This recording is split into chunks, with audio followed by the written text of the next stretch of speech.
नमस्कार मंडळी, मी तुमचा लाडका मित्र वरद विजय चव्हाण आणि मी तुम्हा सर्वांचं माझ्या यूट्यूब चॅनलमध्ये स्वागत करत आहे. मंडळी, आत्मपापलेट हा सिनेमा आत्मपॅम्पलेट आत्मपॅम्पलेट हा सिनेमा जेव्हा रिलीज झाला होता, टी सिरीजसारखं एक भक्कम प्रोडक्शन हाऊस त्याच्या मागे उभा असून सुद्धा अपेक्षा जेवढी होती तेवढी कामगिरी त्यांनी बॉक्स ऑफिसवर केली नाही. आणि त्याचबरोबर मकरंद अनासपुरे सरांचा हा कमबॅक होता. हे वर्ष, हे म्हणजे 2023 सालचं वर्ष.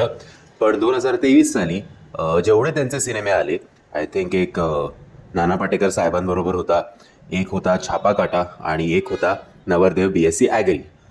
फार एकदम सक्सेसफुल रन अशा कुठल्याही सिनेमांना मिळालं नाही आहे. त्यातल्या त्यात नाना पाटेकर साहेबांबरोबर जो सिनेमा होता त्यांनी जरा बरी कामगिरी केली बॉक्स ऑफिसवर.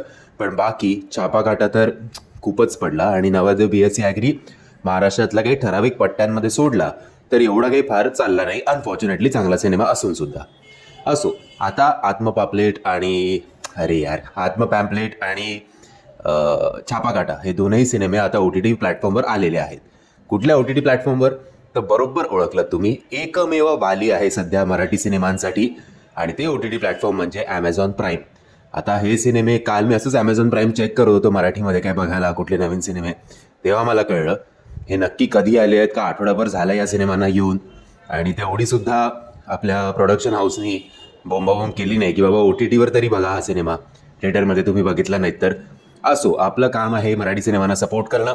सो या व्हिडिओच्या मार्फत मी तुम्हाला सांगू इच्छितो की आता वीकेंड आहे, शनिवार रविवार मस्त आता बेत आका आणि ॲमेझॉन प्राईमवर छापा काटा आणि आत्म पॅम्पलेट हा सिनेमा बघायला विसरू नका.